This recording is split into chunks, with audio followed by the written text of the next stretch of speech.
looking at the generations of environmental law. And of course, as I mentioned, I get excited about this stuff because, I mean, teaching with a Star Wars theme, I mean, what's not to like about that? All right, so we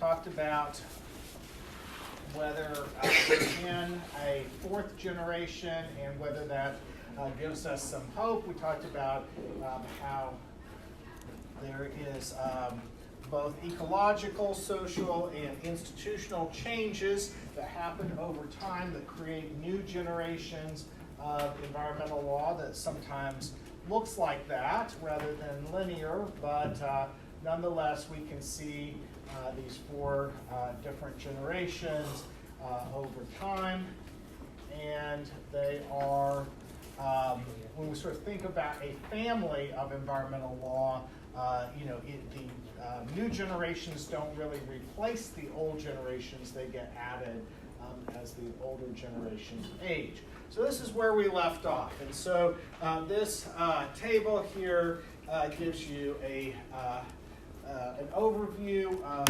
how environmental law has sort of added new approaches over time since the very, what we call first generation, which actually really isn't the earliest generation, right? I mean, so this is all the sort of post-Earth Day 1970 development of pollution control regulations. But as we talked about, there was actually federal land and resource management laws and common law doctrines and that sort of thing well before that. But this is sort of the first big sort of development of statutes, and when environmental law actually started being seen as a field of law. So before that, we had these things, but they were, they were considered tort doctrines, or they were considered public lands law as opposed to environmental law per se. And so the first generation, the goal was to prevent harm to the environment by targeting pollution with regulation from centralized government, primarily the federal government, and law played the role of requiring compliance with the rules. And that still is the case, as we've been talking about and we'll continue to talk about. Then along came the second generation, where the idea was to efficiently improve environmental performance by using incentives in markets or through markets or through public-private partnerships to target behavior, and that the role of law was to facilitate these alternatives to rules. So what we saw was the creation of various statutory and regulatory provisions that would allow for some of these sort of more private sector or public-private incentive-based systems. And then sort of relatively recently, within the last maybe 20 years or so, we have seen a shift to focusing on systems and trying to make systems more sustainable. So looking at the relationship between the environment, the economy, and society. And so that's sort of what in sustainable development is called the three-legged stool, right? And here, what we do is we sort of use a lot of decentralized collaboration and participation of multiple stakeholders in collaboratively developing new approaches and new rules. And so the law facilitates that. And we're going to talk a little bit about that in coming classes. And then I've sort of suggested that we have reached the fourth generation of environmental law, where we are concerned about social ecological resilience, that we want to support and enhance social ecological resilience by targeting interlinked systems of systems. So we have systems, and now we sort of say, hey, let's scale up and look at relationships among systems using multiple tools. So multimodal is a term, sort of more technical term, which basically is just toolbox approach, multiple instruments. And you saw that in the Saltzman and Thompson book. We talked about the various kinds of instruments that are out there and so forth. And then what we call polycentric governance. That just means multiple centers. So rather than governance be all at the federal level, or all in the private sector, or all at the local level, or wherever, it's actually multiple centers of power and multiple centers of governance. The law is designed to stimulate and support this kind of adaptive governance. So we'll talk a little bit more about some of this in just a second. So I want to emphasize the focus here is on resilience. This is a picture from Mono Lake. We'll talk about Mono Lake later in the class. Resilience is about the capacity of a system to adapt to disturbances while retaining its core functions and structure. So the idea here is systems are complex, they exist, they get disturbed, disturbances happen, and so systems can collapse. Systems that are not resilient, that are vulnerable, can collapse or radically change how they're structured and what kind of functions they serve. But resilient systems are able to retain their core functions and structure. And so the science of resilience is the basis. So unlike sustainability, which is a concept that's very vague, very loose, there's a lot of criticism of sustainability because they say, what exactly counts as sustainable? There's no hard science to that. It's more of a broad policy choice. In contrast, resilience is based on scientific study about how systems actually work. And I would not get too concerned about these various phases, but the basic gist is that the longer systems exist, the more they accumulate resources and the more rigid they become. And this makes them vulnerable to collapse. And so think about what happens to our economy every so often, right? We sort of build it up and so forth, and there gets to be some sort of bubble that then then pops and collapses, and we have stock market crisis, we have unemployment, those kinds of things. I'll show you some examples, but this is sort of the gist and how systems then reorganize themselves into new systems. So one of the classic, which is highly relevant to what the problem we're discussing, is how prairies or grasslands transition through different phases. And this what we call succession, is actually designed to promote and sustain the functioning of grasslands as grasslands. So grasslands, if you just leave them alone, they tend to become woody. Okay, so you have grasslands, then there's trees that develop up. You can see some stuff starting here and so forth. And then eventually what will happen is they will become what are called savannas. And then eventually the grasslands will become forest if the trees are allowed to grow. Naturally, there are fire regimes, so there's lightning that strikes or whatnot, and it causes a grassland fire. There are large mammals, particularly bison historically in the U.S. Bison played an enormous role. Grazing, wallowing, stampeding, all of this stuff suppresses the trees, right? But it also releases energy back into the soil. It's the same with the fire. You think fire is bad. Actually, fire is absolutely essential to returning nutrients to the soils that will support the wild grasses and so forth. Drought sometimes would also cause the trees to, the young saplings to die out, and so on and so forth. So there are a variety of different disturbance regimes. All those count as disturbances, but they're disturbances that actually maintain the system as it's intended to.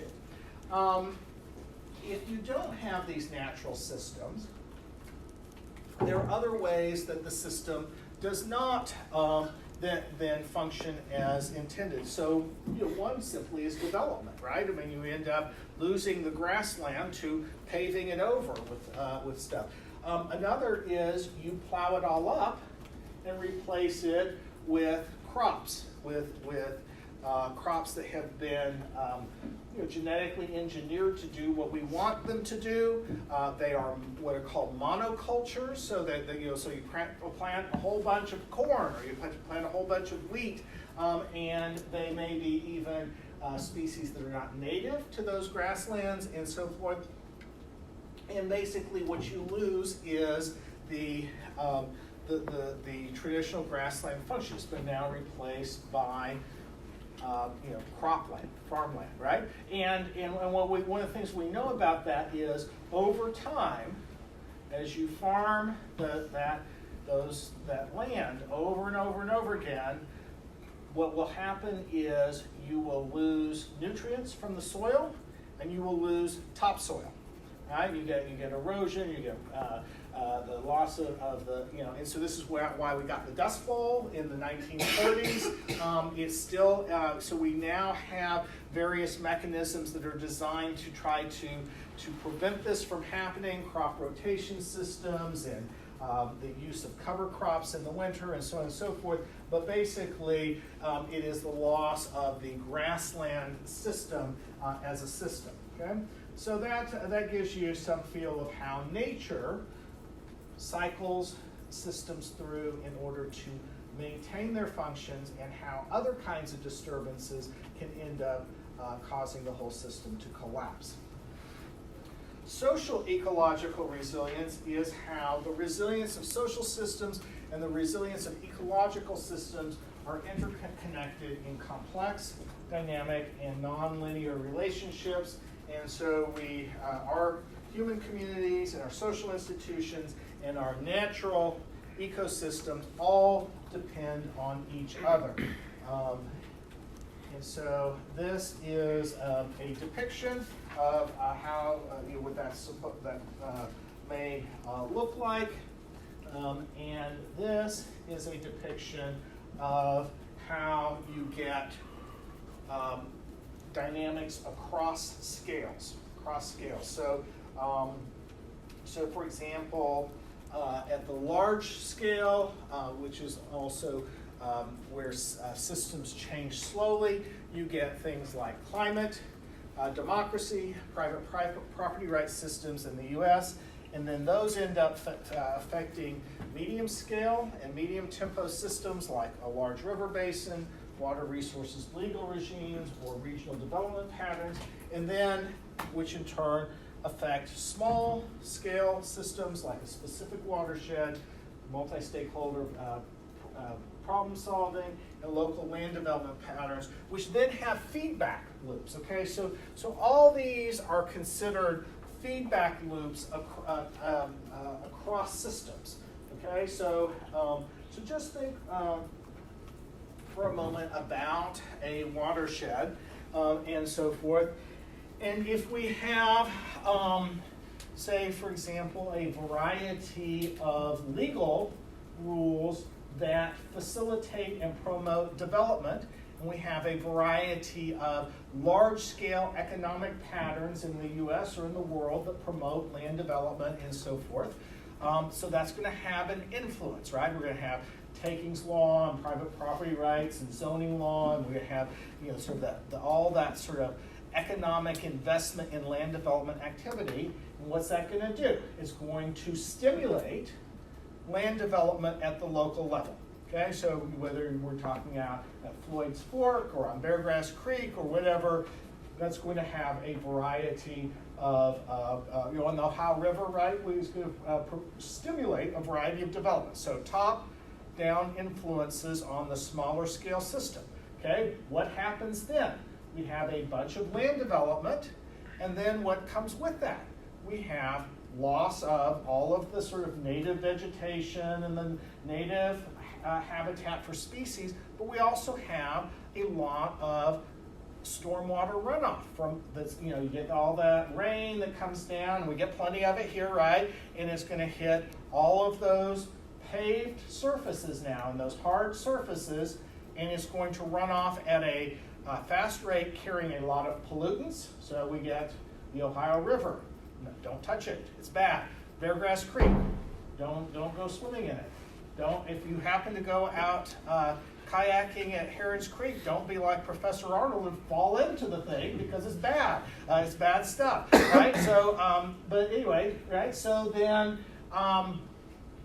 so that's, so you get the pollution, but you also get erosion of all of the stream banks and so forth, the natural flows and natural structure of these waterways changes.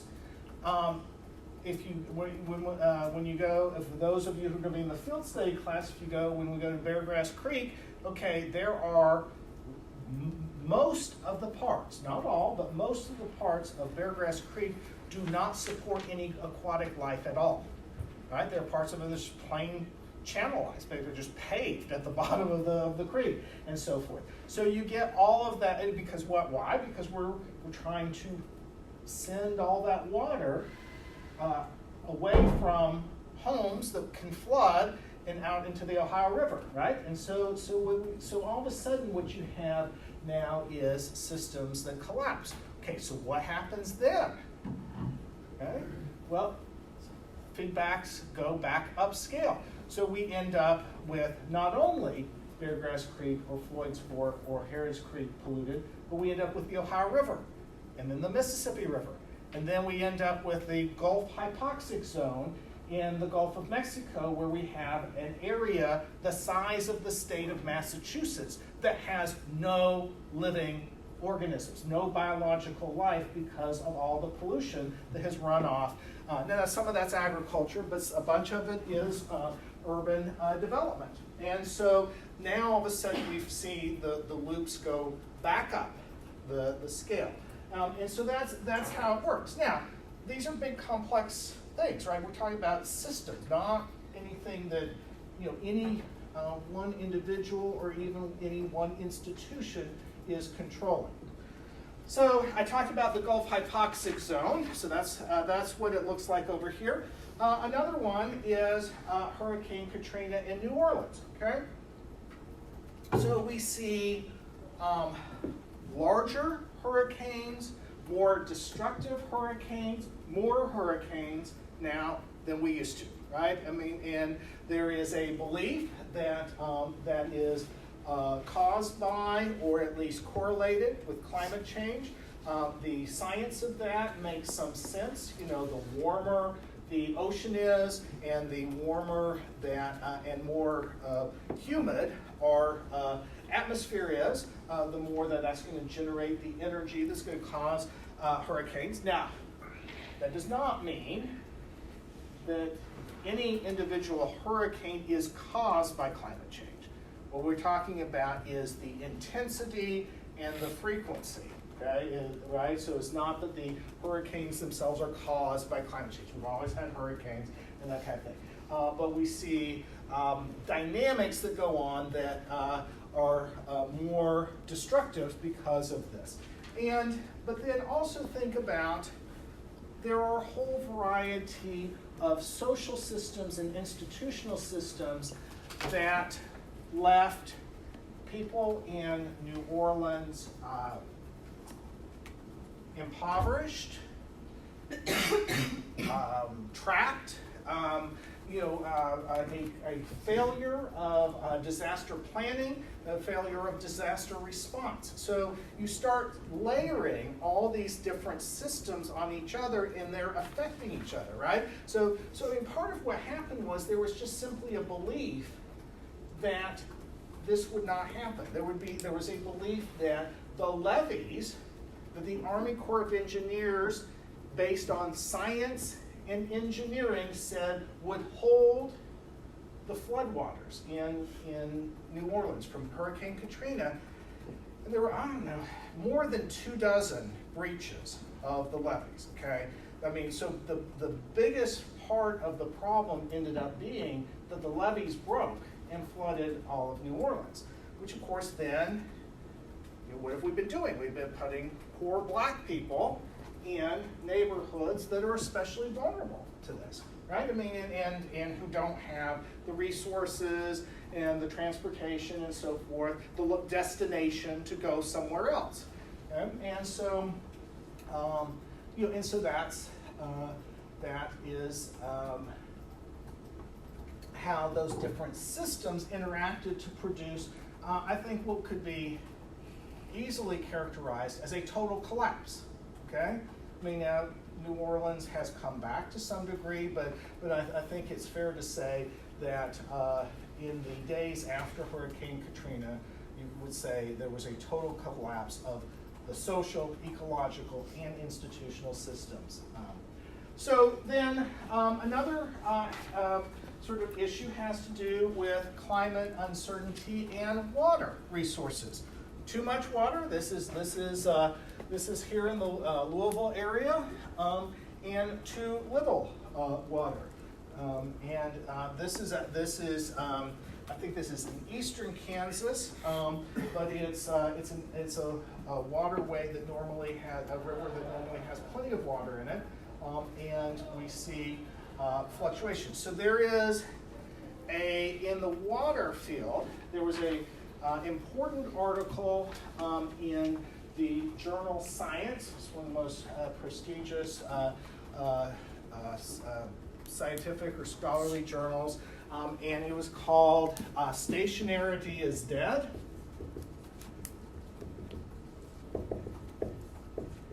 And the idea, what stationarity means is that things fluctuate over time. Okay, conditions fluctuate over time. All right, we have drought, we have flood, we have plenty of water, we have too little water, we have cleaner water, we have dirtier water, but there's going to be fluctuations over time. Okay? And so the idea of stationarity is that conditions will fluctuate within an envelope of possible change, of an envelope of sort of historic conditions.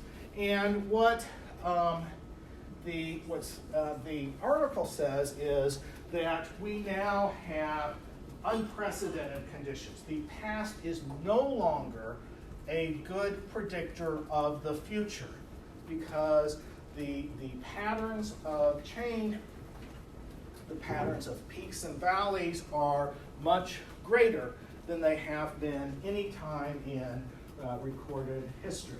Okay? And so it makes planning and management of water resources much more difficult because planning is based on a set of predictions about the future. And if your predictions now have to take into account this massive uncertainty, it's so much more difficult.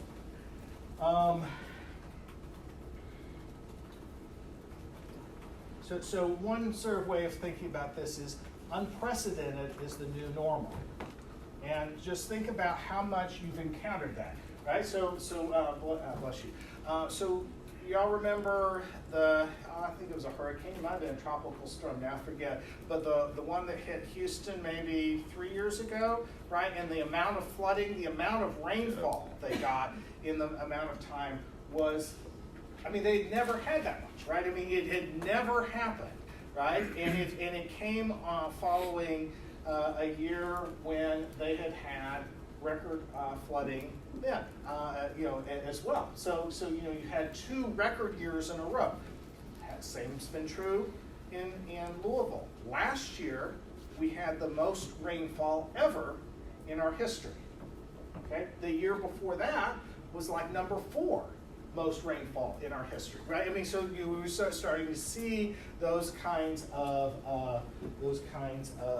dynamics.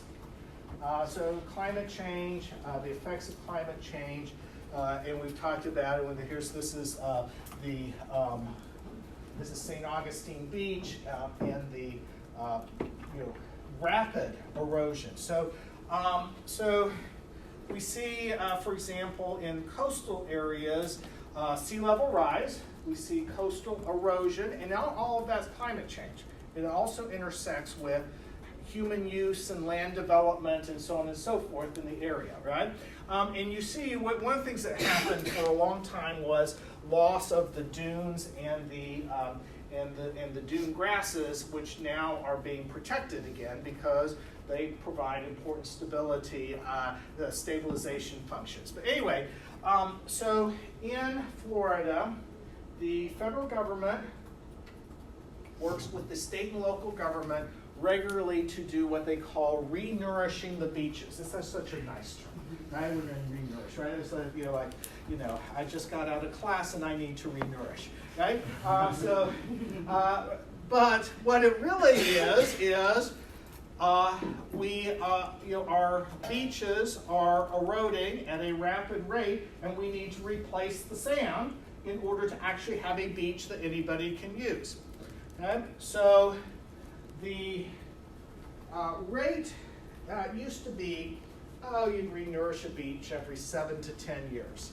Then it became standard to do re-nourishment every 5 years. Okay? They are now down to under 3 years before the entire beach is gone. Okay? So beaches in Florida are disappearing in less than 3 years, and so a lot of what they do is they take they have machines that will pull up the sand from the ocean, and basically they deposit it on the beach like a big vacuum cleaner, like with a big hose, and they literally go along with the hose and deposit sand. That is going to, before long, not work for Miami Beach, and we may just simply see the end of Miami Beach because there are coral reefs off of the coast of Miami, where then they can't, they're running out of sand off the bottom of the ocean because they're going to, be up against the coral reefs. So they've been talking about whether or not they could bring sand in from the Bahamas to replenish Miami Beach. Okay, so, but again, think about this. Think about all of the different systems that are affecting it, from whether we're talking about climate change, we're talking about land development patterns, and so forth, storm systems, etc., and how that is affecting basically the collapse of beaches. Now, we can get carried away with talking about resilience, rah-rah resilience. Resilience is a good thing. It's not always a good thing. We generally do not like fascist regimes to be resilient. We generally do not like sweatshops exploiting kids to be resilient. We don't like pollution, systems of pollution that are poisoning our air to be resilient. And goodness knows, kudzu is highly resilient, but not really what we want either, right? Okay, so in other words, just because we talk about resilience doesn't mean we want everything to be resilient. But the question is, are ecosystems in our communities is there some way that we can make them resilient? And so that involves adaptation and adaptive capacity. And so we've been talking about this: complexity, change, uncertainty, and the limited capacity of our organizations, institutions, and even our brains to understand and grasp all of the complexity of these systems. So there is an argument that a lot of environmental law is actually not very adaptive, is actually maladaptive. And the reasons are Several. One is that environmental law is very fragmented, as you're already starting to see, and you're going to see a whole lot more.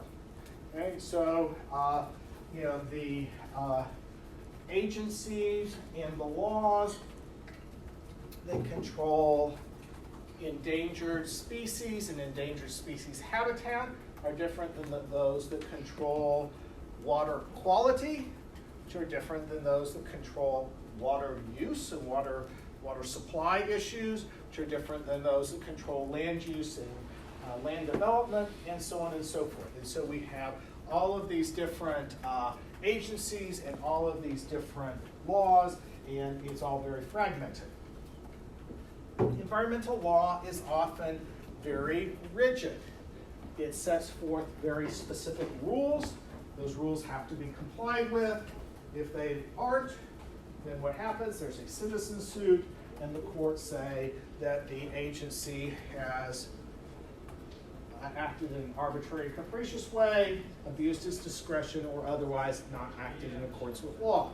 Or the agency comes along and takes an enforcement action against the entity that is violating the law, whether it's a company or an individual or whatever, and that they may, administrative actions, civil action, criminal action, etc. It's law. It's a lot of rules, and there's a fair amount of rigidity to that. Environmental law also demands a lot of certainty.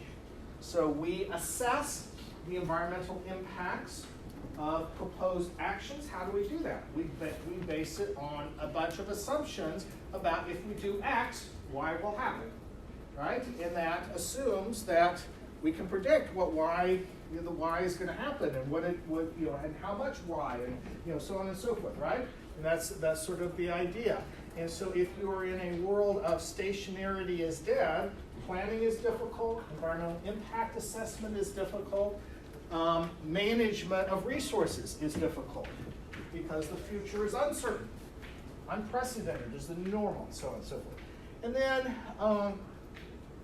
there is a focus on, when I say unimodal, policies and instruments. We are always looking for the panacea, the thing that's going to fix everything for us, the one right approach, the model, whatever. And we can become very confident in things like top-down command and control regulation, right? The Endangered Species Act is going to be the answer for loss of biodiversity, right? It's kind of turning, Endangered Species Act has some actual real-world effects that we have managed to turn around species that were going extinct and prevent them from going extinct. So it is not a it's not a worthless or useless law, but if you were to say, is the Endangered Species Act actually preventing the loss of biodiversity in the world? The answer is no, it is not. I mean, it just is not. That has been our nation's approach to how we're going to do that. The Clean Water Act. Okay, so back, and we'll get into this some more when we get to it, but back in the late 60s and early 70s, when our waterways had a bunch of industrial pollution, massive amounts of, really, you go out to Rubbertown in West Louisville and these big pipes and this bad stuff, the kind of stuff that the Joker falls in and comes up, right? You guys remember that from Batman, right? At the, like the polluting factory, right? I mean, so it's, it comes up, right? Okay, so that's the bad stuff, and it was polluting our waterways, and they were catching fire. And it was on the evening news, right? And so, we said, hey, we've got to pass a law. And this law is going to mandate the restoration and maintenance of the chemical, physical, and biological integrity of the nation's waters. And we're gonna demand that the waterways be cleaned up? Well, there is absolutely no question that the Clean Water Act has greatly reduced a number of significant causes of water pollution in the United States, okay? We are better off in a number of ways, but we have not ended up with the clean waterways that were envisioned by the Act. The Act has limitations built into it, and so forth. But, on the other hand, we went through this period, the second generation, where we said, well, we're going to have incentive-based systems, and we're going to tap into the market, and we're going to make it more economically desirable for our polluters to clean up their pollution and prevent their pollution. Okay, and again, we had some positive results, but then we also saw that either the incentives weren't enough, or they were gamed. The polluters would sort of game it so that you get the benefit of the incentive without really reducing or preventing the pollution. And so what the broader point here is, we get enormously overconfident in whatever our favorite instrument or policy or law is. Okay? Everybody has one. Everybody, maybe you have more than one, but everybody has things that you like and you think this is the answer, and the reality is that really none of them by themselves are the answer. So we think about, how can we make environmental law more adaptive? And so what I suggest is that we think about this at three levels. So let's start down here at the bottom, where we have tools for action. Many environmental scholars, well, a number of environmental scholars have focused on the need for adaptation. So for example, adaptation to climate change. So for example, one of the things that might be the case is we simply might need to be doing coastal development differently, so that the development is more adaptive. It is not, it's not just all going to get destroyed and then we rebuild it the same way and so forth. But the other thing that's really big is adaptive management. The idea that we're going to manage the environments, manage our resources more adaptively, especially federal agencies. So rather than deciding, say, for example, the U.S. Forest Service is going to decide this particular national forest, over the next 10 years, we're going to do A, B, and C. Okay, that's very linear, very planning oriented, where we're going to set out a system, and we're just going to kind of, we're going to cut these trees, we're going to save these trees. And it might turn out that those plans are totally ill-fitted to how the conditions change. There may be some bug, some pest that comes in and starts destroying the trees. It may become hotter, it may become colder, it may become wetter, it may become drier, right? And all of those ways that you manage that forest in this very traditional way are no longer working. So adaptive management says, hey, those managers need the tools to constantly be flexible and envisioning how they're going to manage this based on feedback loops, based on what they're learning from how this is actually playing out in the real world. So we have lots and lots of legal scholars who talk about the barriers that the law provides to adaptive management. Okay? We're going to get into that when we look at some of the federal land management, but basically, can we give agencies the authority, the permission to be adaptive, but are there any limits on that? Is there any way to hold them accountable to achieving environmental protection goals? Mid-level, goal setting and policy making. We use planning to set goals and make decisions about goals. Okay? And it happens at all levels of government. Planning is not going away, but the question is, instead of developing a static plan that is implemented in this sort of very rigid, linear fashion over a period of years, can we develop a planning process that is what we call adaptive planning, where the plan has multiple pathways depending on how the conditions play out. So think about this in terms of water resources, okay, water management. This is one of the areas where adaptive planning is taking off. So out in Southern California, they have a variety of water crises all the time because the population is growing and the amount of available water is shrinking. Partly climate change, partly other kinds of environmental change, drought, etc. Okay? And so an adaptive plan has a menu of possible options depending on what the conditions are.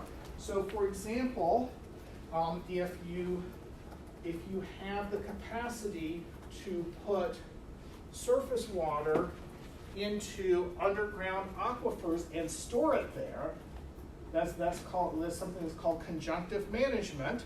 You need the authority and the tools to be able to do that.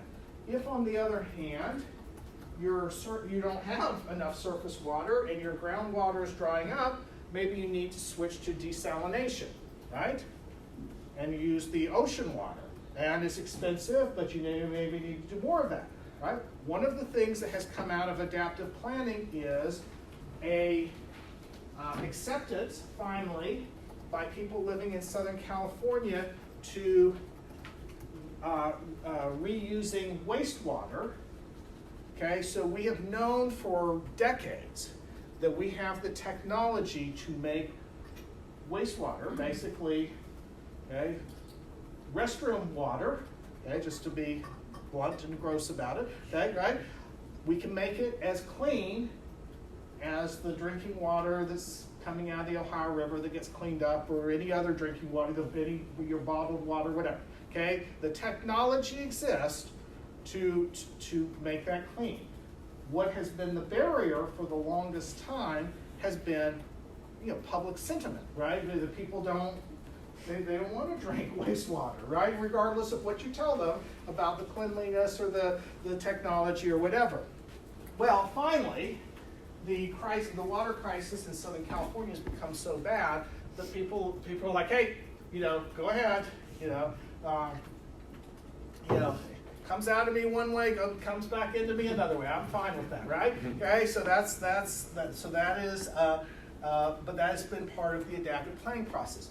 One of the things that they've done in that is they have taken it's the Santa Ana Regional Water District. What they have done is they have developed a plan that has taken all of, I think this is 12, 13 is probably in the reading, but there's a bunch of different climate models, all of which have different possible scenarios. Okay, so the science is not like there's this one thing that's going to happen, right? You've got different models that show different outcomes, right? Just you wish sometimes you wish the local meteorologist would be like, because they say it's going to be clear, and then it's pouring down. You're like, okay, obviously they didn't get that right. And so these different climate models, and what they've done is they've taken the plans and they've run the models against the plan to find which possible solutions work best under all possible scenarios. All possible scenarios. So that's very different kind of planning than has been done in the past. Then at the top level, the question is, can we make our governance systems and our legal systems more adaptive? And that is one of the issues. Okay, so this just talks about what they are and so forth.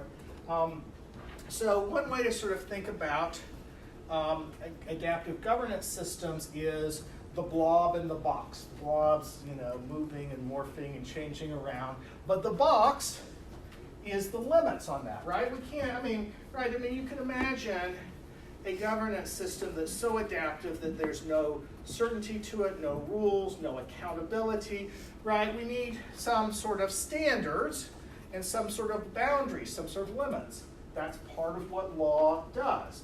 And so the question is, have we created enough, has the legal system created enough space for the blob in the box? So this is a little bit about kind of the goals of adaptive law, which are kind of pretty similar to what we've been talking about. And it's in the reading. I'm not going to spend a lot of time with all this. So we're seeing adaptive environmental law emerge in several ways. So this is where I really want to get to, is like the concrete examples. So one has to do with watershed governance institutions. Basically, we are now looking at water, land, and related resources at the ecosystem scale, which is the watershed. Watersheds are areas of land that drain to a common point on a body of water. So Floyd's Fork has a watershed, Beargrass Creek, they all exist within the Ohio River watershed, and which then is within the Mississippi River Basin and so forth. There's nested scales. But the idea is, instead of regulating water quality over here, making water planning and management decisions over there, doing land use development and planning over here, and so on and so forth, what if we were to develop more systemic approaches organized around the ecosystem itself? And what if we were to bring together all of the various agencies and major stakeholders, engage the public at the watershed scale, and so on and so forth. And so we've seen a whole variety of examples where that has happened.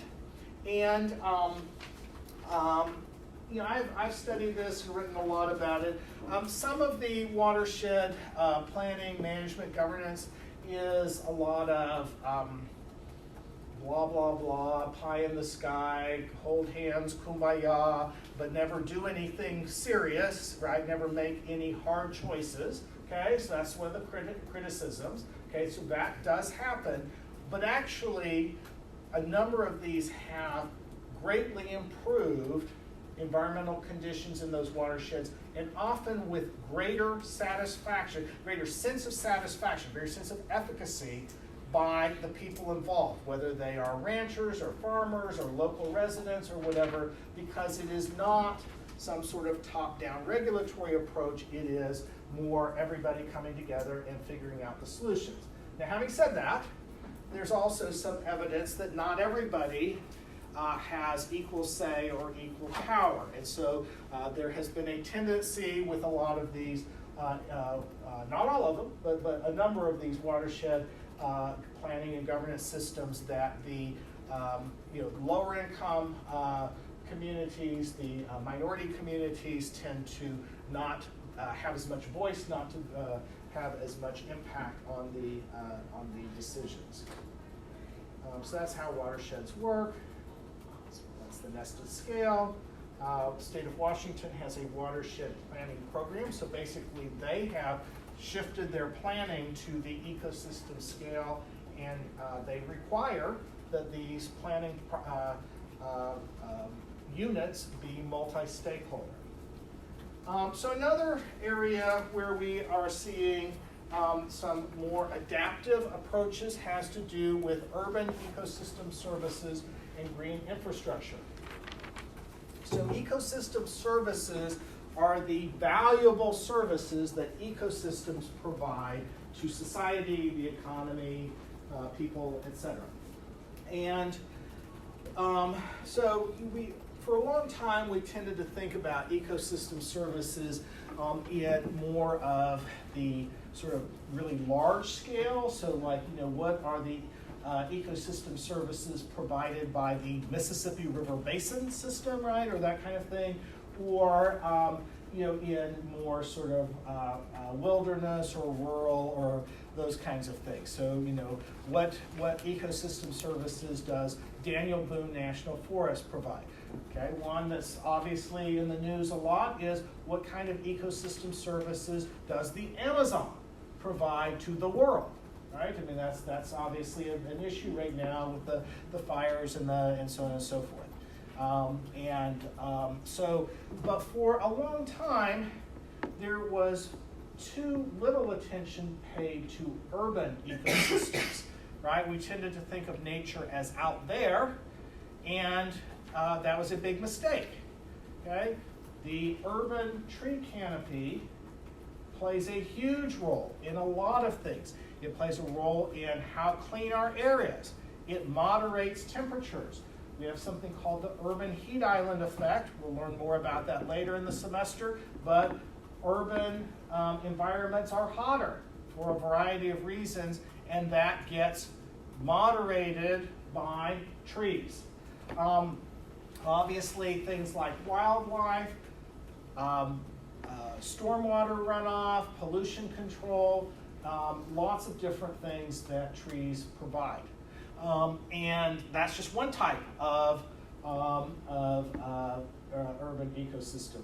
Urban watersheds, okay? So Beargrass Creek is a severely degraded urban waterway and urban watershed. In contrast, Floyd's Fork would now be considered urban, right? Louisville's grown out there enough, but it is somewhat degraded, but it is a better functioning waterway and a better functioning watershed because development there has happened differently and the stream has not been as re-engineered as Beargrass Creek is, okay? And so it provides more ecosystem services, quite frankly, than Beargrass Creek does. To some degree, Beargrass Creek's primary function is to move the water out as quickly as possible into the Ohio River, and for a long time, the other primary function was to let all the sewage flow out into the water when it was high rainfall and we had too much water pressure, and so this is what's called combined sewer overflows, where our sewer system and our stormwater system are mixed together. So it is. Oh gosh, it's not been that many years ago when we did the field study, and we went canoeing on Beargrass Creek, and we went by one of the outlets that now is they have keep closed, but it was where you saw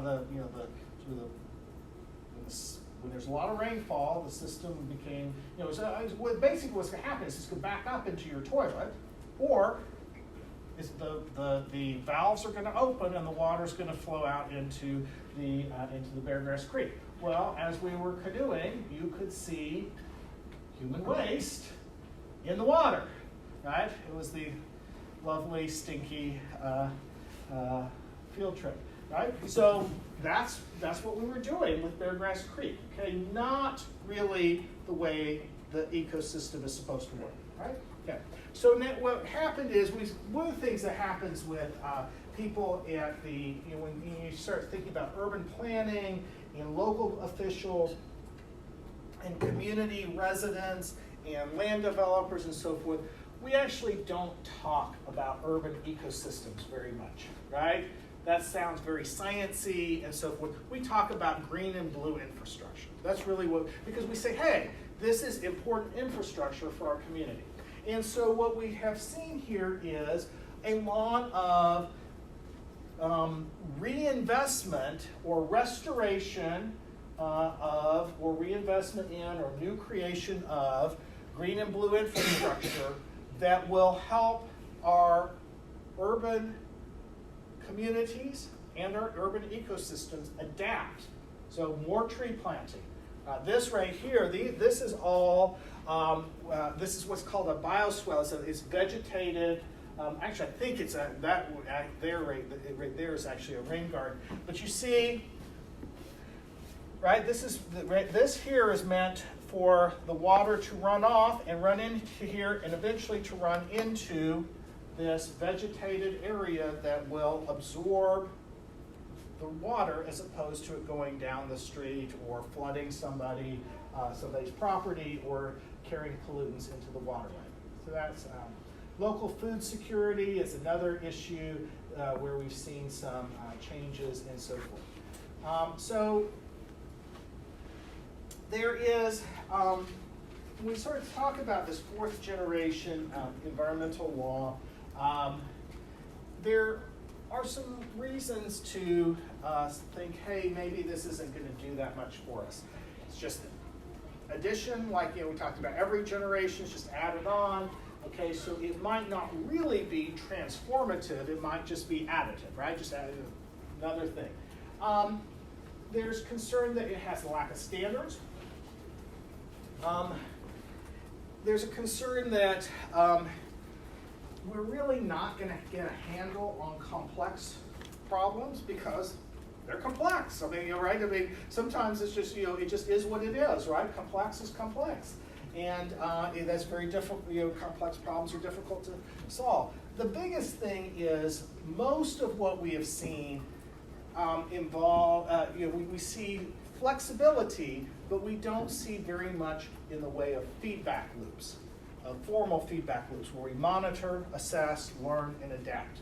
Okay, that is the number one criticism. Almost anything that is more resilience-oriented or more flexible and adaptive includes some good stuff, but most all of it lacks the actual adoption of formal feedback loops. Okay? And when they occur, it's kind of a big deal because it's like, hey, that's supposed to happen, but often does not. There are reasons to hope, as the article points out.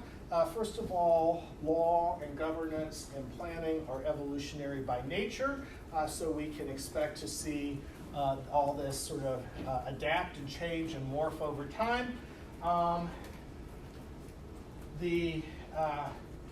This is more science-based and more precautionary. So when we were sort of talking for many years about sustainability, that really it was hard to ever get a handle on that because it actually never had concrete, specific standards and thresholds and that kind of stuff. Complexity is real. We have to deal with it one way or the other. And finally, the other thing is, while we might not have a lot of formal feedback loops, what we're seeing is an emergence of informal feedback loops. So iterative governance and iterative community learning. So I want to suggest, as the sort of last part of the article says, that the other thing is, rather than become overwhelmed and discouraged by everything that's happening in our environment and in our world and in society, that we will actually be more resilient and adaptive if we have hope, right? And hope is scientifically, so psychologists have identified hope involves two things: agency and pathways. So people who are hopeful believe that A, what they do, even if it doesn't control the outcome, it has some effect. That if you do something, it actually has some meaning, right? So that's one thing. That is, we're not all just victims of systems out there. Okay, so agency is important. The second thing is that people who are hopeful think about multiple pathways to where they want to go. Okay, people get discouraged when they go down a path and they encounter insurmountable obstacles. Not every path is going to be successful. It just isn't, right? I mean, that's just the real world. Not every path is going to be successful. So if you have one path and you go down it and you encounter insurmountable obstacles, you get discouraged and you give up. In contrast, if you think about multiple pathways, are there multiple ways, then when you encounter the insurmountable obstacles on one path, you switch over and go down a different path, and you try something different. Okay, and I will tell you, just from years and years of experience and so forth, that you definitely, strongly, urgently need a hopeful attitude about your career. Okay, so that's one thing that I really encourage you in your educational and professional development to think about exactly that. Multiple pathways. Okay, one class is closed and the waiting list is a zillion people long. Okay, what else could you take? Well, maybe this is your opportunity to study, I don't know, Indonesian intellectual property law. Wow, okay, that could be cool. I don't know, right? I mean, so think about that. But likewise in your job opportunities and your career direction, okay? Not everything is going to work out perfectly on your first try. Okay? I mean, so some people will. Some people will encounter obstacles later in their career. Okay? But okay, there is not a person alive who has not encountered obstacles in their career goals. Okay? We've all encountered it. The question is, okay, if this isn't working out, what are some of your other options? What are things that will be fulfilling and meaningful and so forth? Okay? The same is, I think, true with thinking about environmental law. There are a lot of challenges and a lot of problems, but what might be some pathways forward? And so, the fourth generation of environmental law. So, all right. So now let's talk about what is what's been going on since I wrote the article, which was obviously envisioned a more sort of resilience-oriented, ecosystem-oriented approach to environmental law, and now things are changing more. This might be a fifth generation of environmental law. It might be just a different form of the fourth generation playing out, or it might be, as I asked the question, is it possible that what's happening now is some of the earlier generations of environmental law are being killed off? So, are we killing grandma and so forth? So lots of different ways of thinking about it, but let's talk a little bit about kind of what's been happening in the last few years in environmental law. Well, one is that the Supreme Court seems to be changing some of its jurisprudence, or at least reconsidering some of the long-standing jurisprudence about the role of administrative agencies, the role of statutory and regulatory interpretation and deference, and so forth. We've talked a lot about that. Okay, we talked about Kaiser, and we talked about the non-delegation doctrine, and so forth. Okay, so the reading for today, or for the last couple of days, basically just reflects things that we've already talked about. Second thing that's been going on is that there is a lot of repeal or withdrawal or rejection of a variety of environmental regulations, some of which are relatively long-standing, and some of which, actually many of which, really sort of emerged in the Obama administration, and now are being repealed, rejected, altered, etc. So one of the things I want to talk about is what's going on with that. What is this? What is the Trump administration and Congress? I think probably there's not really going to be much congressional change for a while with the divided House and Senate, but before, when the Republicans controlled both the House and the Senate, some of these changes got adopted by Congress. So what's this all about? What's going on here?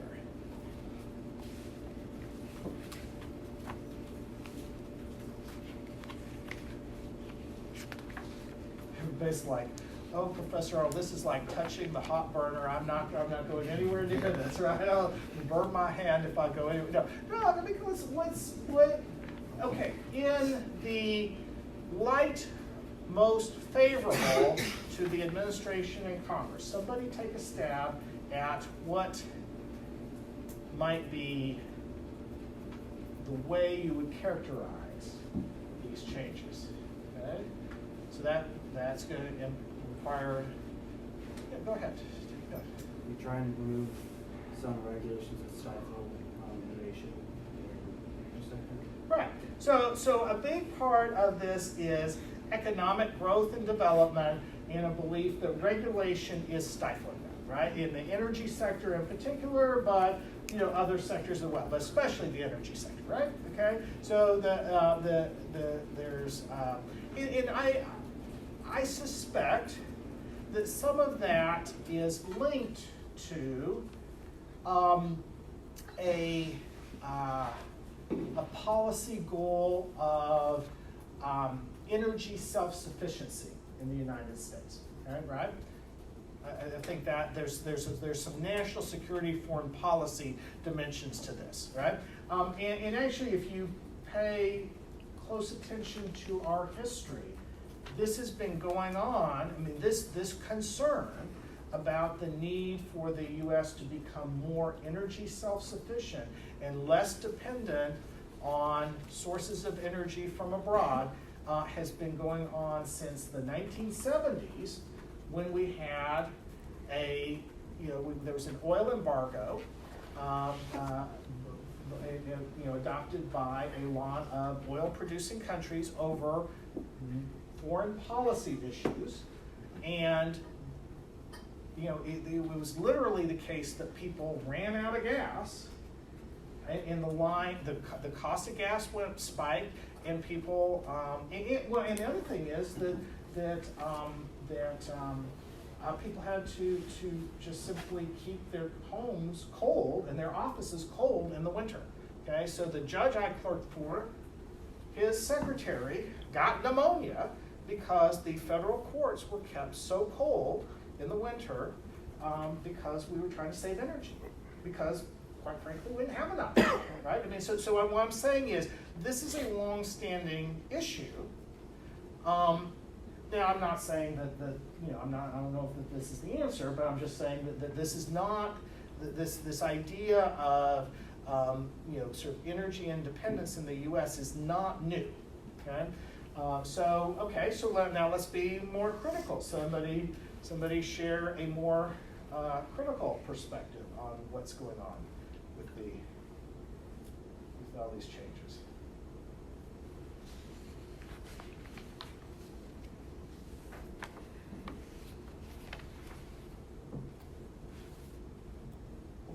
Well, I know some of you in this class are more critical, so somebody say something. The administration is forsaking environmental protections to protect things that are not really renewable or sustainable as far as the environment is concerned.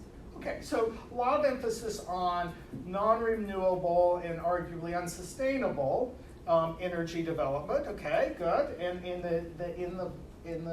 in the process, we're making trade-offs with human health and with the protection of the natural environment. Okay, good. What else? Okay, well, let's be a little bit more blunt than that, right? Okay, there are certain interest groups that are going to benefit economically from this, right? They're going to profit from, right? I mean, right? Okay, now, could you say that there are interest groups that have profited from environmental regulation?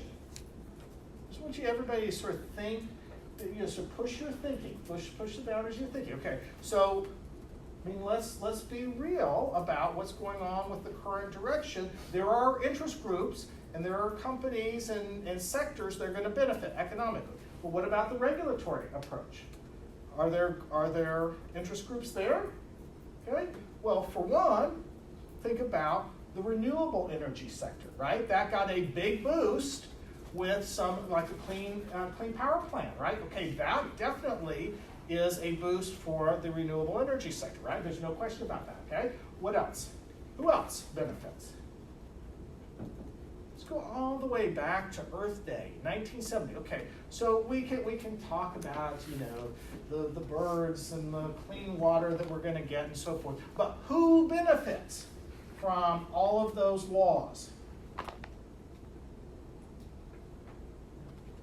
Consumers of water. Right. People. Right.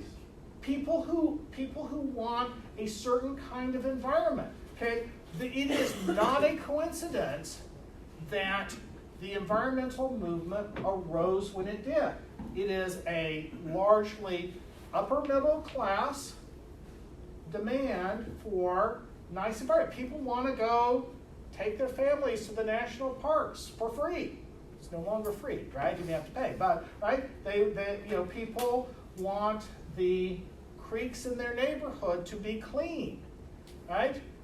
So there's a certain amount, and if you look at the environmental movement, it largely left out low-income and minority communities, right? That has been one of the big criticisms of, you know, of the whole sort of environmental justice movement, is that this is about, the environmental movement has largely been about meeting the demands and needs of a relatively well-off white population. Okay, right? I mean, it is what it is, right? I mean, that is part of it. Now, there have been ways in which environmental laws have protected or helped low-income and minority communities, but generally, that was not how it was playing out for a lot of years.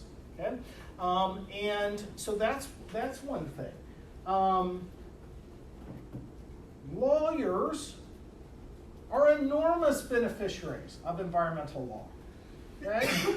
Okay, and my colleagues do not understand how much law you are learning. They think of environmental law as some sort of specialty boutique field where, you know, we go and, you know, pick, you know, no, we don't pick the flowers, but we go and, you know, hug the flowers or the pandas in the wilderness or something, whatever. And, you know, and if you go and you look at the U.S. Code, or you look at the Code of Federal Regulations, you know, like, and you stack them all up, this is tax law, and we have, how many of our zillion tax courses, and this is the amount of environmental law.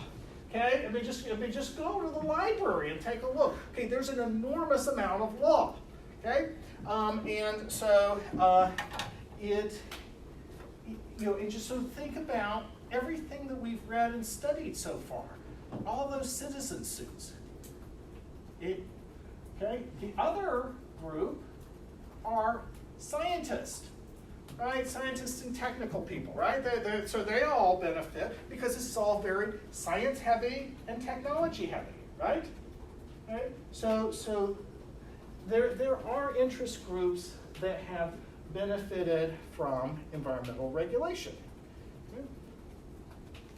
Now, we sort of talk about this. We sort of say, okay, how's this playing out? You know, I mean, there definitely are questions about who's going to end up being hurt. Okay, if we have more mercury in the environment, if we have coal ash in our waterways, I mean, is that? I do not want us to just sort of say, well, let's solve interest groups in this group versus that group. Okay, there are some serious issues here, which leads us to the question I wanted you to think about, which is, of these regulatory changes, which ones do you think, hey, this makes sense? And which ones do you think, hey, this is bad? What do you think? I don't have to offer because I've noticed a pattern in mine. I'm older than probably a lot of people in the room, but since I was a young girl, I can remember the ozone and all that. So I'm like, these emission ones are the ones that strike me when I see them, and I think it's simply because it's been ingrained in me that it's bad. We shouldn't do anything that's going to harm the atmosphere and like the emissions and the greenhouse gases and all of that. So anytime I saw one of those, I had a bad reaction to it because I've been taught for so many years that that's going to end up being bad for us. Okay, good. Okay, what else?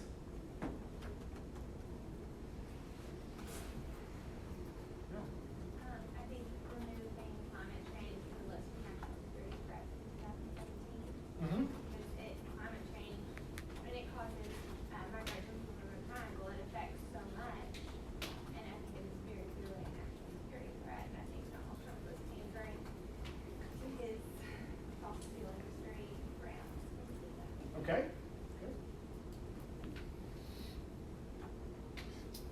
I thought 13 was all right because it proposed a repeal of the Clean Power Plan, which had strict limits, but in April 2019, EPA sent a replacement plan, which would let states set their own rules. I feel like the states kind of know more of their needs. Okay. So Than over just push the authority down to state and local. Okay. All right. So let me just point out, I know we're out of time, but let me point out a couple of things that show the complexity of some of this, okay? So I personally believe that we need to take action on climate change. On the other hand, the idea that we might want to put more pressure on internationally on China and India to step up is not necessarily an unreasonable way of thinking about that. Okay, if that indeed is what the goal is. I mean, I think that's harder to tell, but I think that there is, so that's just one way of looking at it from two different ways. The other one has to do with the data. Okay, so requiring that the underlying data be available. Well, this is one where you could end up with the two camps, and that it could be a whole lot more nuanced. I mean, you could build in privacy protections for the health data, for the human health data, but nonetheless have more transparency about the data that goes into those studies. Okay, so I'm just trying to get everybody to think about not everything is it's all this or all that. Okay, so we will now turn to the Endangered Species Act, and we will come back to talking about the private sector and local government developments that were in that third phase. Okay, so you had the reading on that, but actually they come up a little bit later in the semester, and we'll talk about those as well. Okay?